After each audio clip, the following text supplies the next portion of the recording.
ऐसा क्या है? दिन नहीं, रात सा रात। माघ की पूर्णमासी है आज। आज की रात 12 बजे काली घाटी के प्रेत धरती पे उतरे हैं धरती पे उतरे हैं सारे प्रेत। रणविजय ने उसकी बातें समझने की कोशिश की, पर घोड़ा गाड़ी वाला इंतजार कर रहा था, इसलिए वो पलटा और आकर घोड़ा गाड़ी में घुस गया। Hurrah, hurrah, hurrah. गाड़ी वाले ने चाबुक चलाई और घोड़ा गाड़ी दौड़ गई। रणविजय ने पीछे पलट कर देखा तो बुढ़िया अभी भी हाथ उठाए उसे रुकने को कह रही थी। रुक जाओ सा, रुक जाओ, बड़ा मानुसों का घर है वो। उधर जाओ कोनी, जाओ कोनी उधर। और जब घोड़ा गाड़ी उसकी नजरों से ओझल होने लगी तो वो वहीं रास्ते में ठहर गई। रणविजय को बुढ़िया की बातें उलझन में तो डाल रही थी, पर उसे काम भी पूरा करना था। उसके बॉस और डैनी के बीच एक बहुत बड़ी लैंड डील होने वाली थी, और जिसकी सारी जिम्मेदारी रणविजय पर ही थी, जिसके लिए उसे रत्नागढ़ पहुंचना था। तभी उसे अपने गले में लटकता हुआ ताबीज जैसा कुछ दिखा, और उसे याद आया कि शायद बुढ़िया ने उसके सामने गिड़गिड़ाते वक्त वो ताबीज उसके गले में डाल दी थी। जाने वो उस वक्त उस बुढ़िया की वहमी बातों पर यकीन कर पा रहा था या नहीं, पर हाँ, वो अंदर से डरा हुआ जरूर था। चिट्ठी में लिखा था सर कि आपको काली घाटी छोड़नी है जी। आप वहां उतर के करोगे क्या? हाँ जी, वहां से हमारे क्लाइंट की तरफ से सवारी आएगी। बहुत खतरनाक जगह से काली घाटी। काली घाटी प्रेतों की घाटी है। हाँ, अच्छा। प्रेत का नाम सुनकर रणविजय कांप उठा।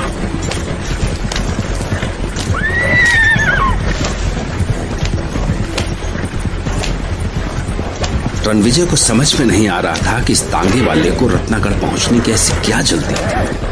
वो इतनी रफ्तार पर भी ऐसे तीखे मोड़ काट रहा था कि सवारियों की जान गले में आ रही थी। अरे भाई, जरा धीमे चला लो, तांगा पलट गया तो दोनों मर जाएंगे। पर तांगे वाला तो जैसे बहरा हो गया था। तांगा भगाने का जैसे कोई जुनून सा सवार था उस पर। झिंगुरों की आवाज ने माहौल में एक सिहरन सी पैदा कर दी थी। कंपा देने वाली ठंडी चांदनी के बीच तांगे के आगे लगी 2 लालटेनें रास्ता दिखाने की असफल सी कोशिश कर रही थी। अरे तांगे वाले, आपको हुआ क्या है? आप क्यों घोड़ों की जान लेने पर तुले हैं? क्योंकि सर, हमें आधी रात से पहले काली घाटी पार करनी है। क्यों? आधी रात के बाद ऐसी क्या आफत आने वाली है काली घाटी में? मौत का डेरा है काली घाटी। आज के पूरे चांद में जो आधी रात को वहां रुक गया, कभी वापस को नहीं लौटा। हाँ,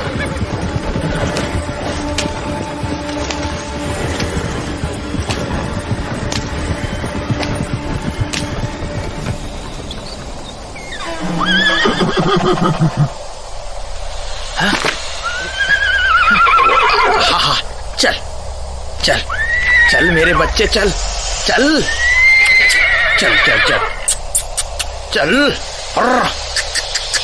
चल ना। तो कब तक आएगी काली घाटी? घोड़ा थम गया, मतलब काली घाटी अब दूर नहीं। बस कुत्ते यहीं तक रहते हैं। हाँ, चल चल चल चल। हाँ, क्यों? क्योंकि काली घाटी से भड़मानुसों का इलाका शुरू हो गए। आधी रात को भेड़िए बन जाने वाले प्रेतों का राज। पर तुम आगे कट्ठे जा रहे सर? हैं? रत्नागढ़। क्या? रत्नागढ़? हाँ? क्या हुआ आपको? ऐसा क्या है रत्नागढ़ में?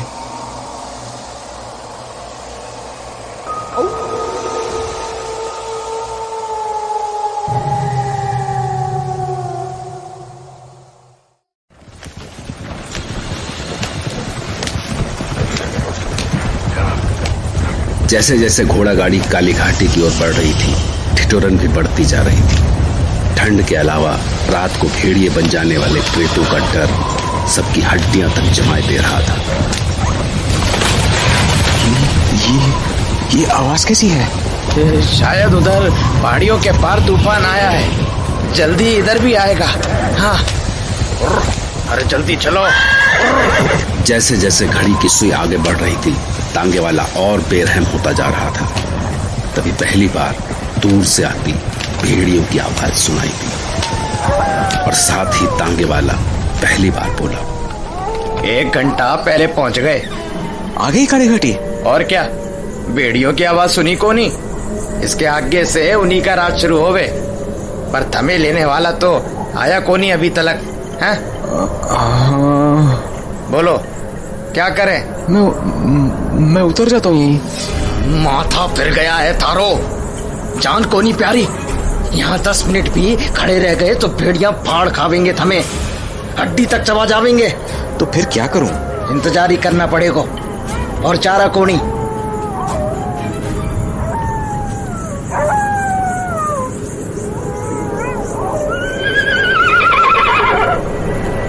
अरे ये तुम्हारे घोड़े को क्या हुआ? ये शाही बग्गी आ गई, उतरो से, यहाँ से आगे वही ले जावेंगे तमें।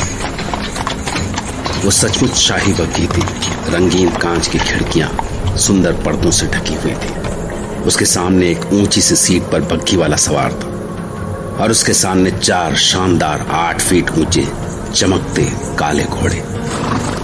एक ही पल में रणविजय का डर भाप बनकर उड़ गया। बग्घी देखकर ही लग रहा था कि उसका क्लाइंट उसकी अच्छी खातिर करने वाला था। जैसे ही बग्घी पास पहुंची, बग्घी वाला बोला, क्या भाई, आज तो कुछ जल्दी आ गए तुम। क्या करते, घनी जल्दी थी थारे मेहमानों को। मैंने कब कहा इससे कि मुझे जल्दी पहुंचाना है?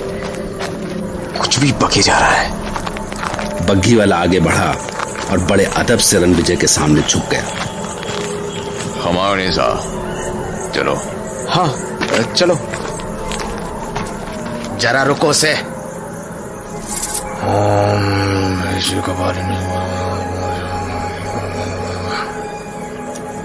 ये मंत्र सारी रक्षा करेगा, अपना ख्याल रखना से। और हाँ, कुछ भी हो जावे, इस ताबीज को खुद से अलग को नहीं करना। हाँ, कुछ भी हो जाए इससे क्या मतलब है इसका? दिमाग चकरा देने वाले सवालों में उलझा रणविजय उस शानदार बग्घी की ओर बढ़ा ही था कि बग्घी वाले ने उसका हाथ पकड़कर उसे चढ़ने के लिए सहारा दिया। बड़े बड़े पंजों वाली उसकी पकड़ इतनी सख्त थी कि रणविजय की आह निकलने को हुई। अजीब सा था वो। कंधों पर काला सा चोगा डाले, काली पगड़ी और उसके नीचे से झांकती उसकी लाल लाल आंखें। जब वो बोलने के लिए मुंह खोलता था तो उसके नुकीले दांत चांदनी में भी चमक उठते थे। भाई टांगे वाले, सांप का संभाल देना।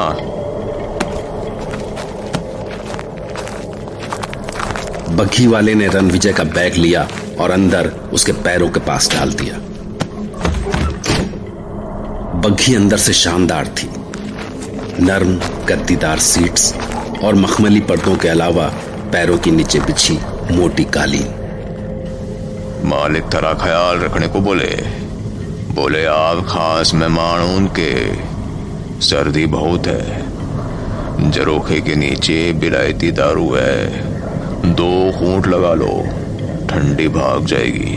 रणविजय ने खुद को सीट पर जमा कर कंबल लपेटा ही था कि तभी चाबुक की आवाज सुनाई दी और बग्घी हवा से बातें करने लगी।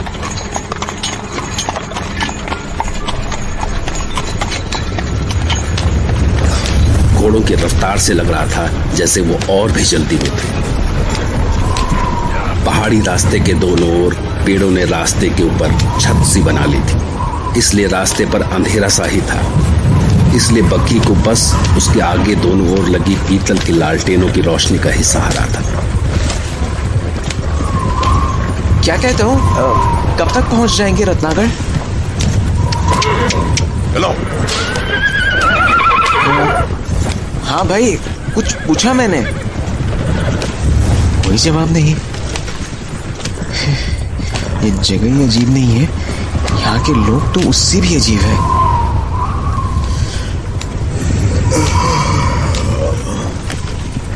उस ठिठुरन और डर के बाद भी जाने कैसे रणविजय को नींद आ गई या शायद बेहोशी। उसे लगा जैसे कोई पंजे उसकी गर्दन की ओर बढ़ रहे हैं। अपनी पूरी कोशिश के बाद भी वो उन्हें अपनी गर्दन की ओर बढ़ने से नहीं रोक पा रहा था।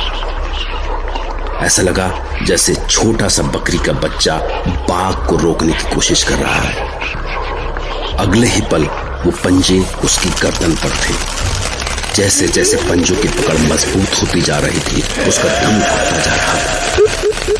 सांस रुकने से उसकी आंखें बाहर निकल आने को थीं।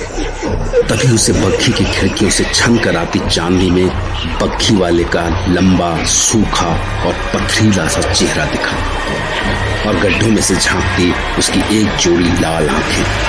तो जोर से चीख पड़ा।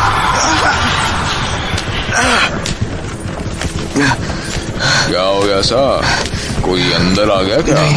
नहीं, कोई सपना था शायद। सपना था शायद। हाँ।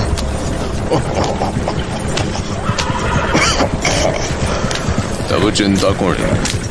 घाट से बैठो, अब तो रास्ता भी अच्छा है। क्या कहा तुमने? कोई अंदर आ गया क्या? क्या मतलब? कौन आ सकता था अंदर? जान दो सा। वो सब ना जानो तभी अच्छा। क्या बक रहा है ये? कोई क्या ना जानो? कौन आ सकता है गाड़ी के अंदर? कहीं वो। रणविजय बग्घी के अंदर किसी के घुस आने के ख्याल से ही इतना डर गया था कि वो उसे ढूंढने लगा। सीट के नीचे, पर्दे के पीछे, जहां भी ढूंढ सकता था ढूंढने लगा। कहाँ है?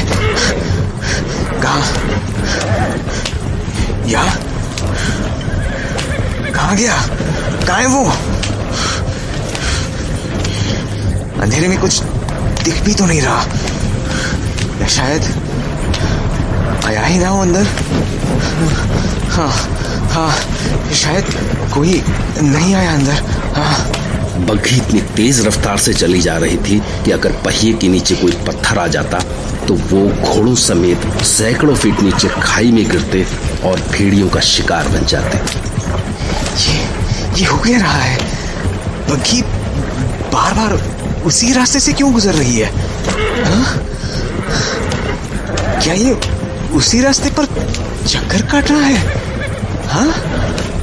सड़क के बाईं ओर वो टेढ़ा सा पेड़ चौथी बार दिखा है अभी भी।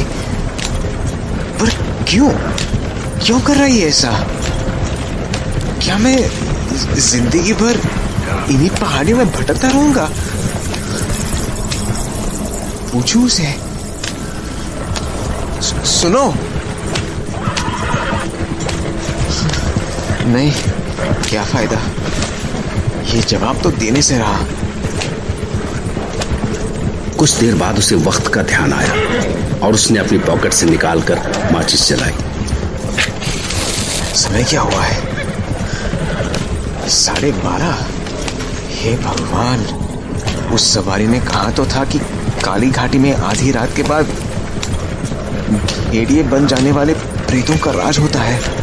तो क्या ये जानबूझकर रास्ते में आधी रात कर देना चाहता था?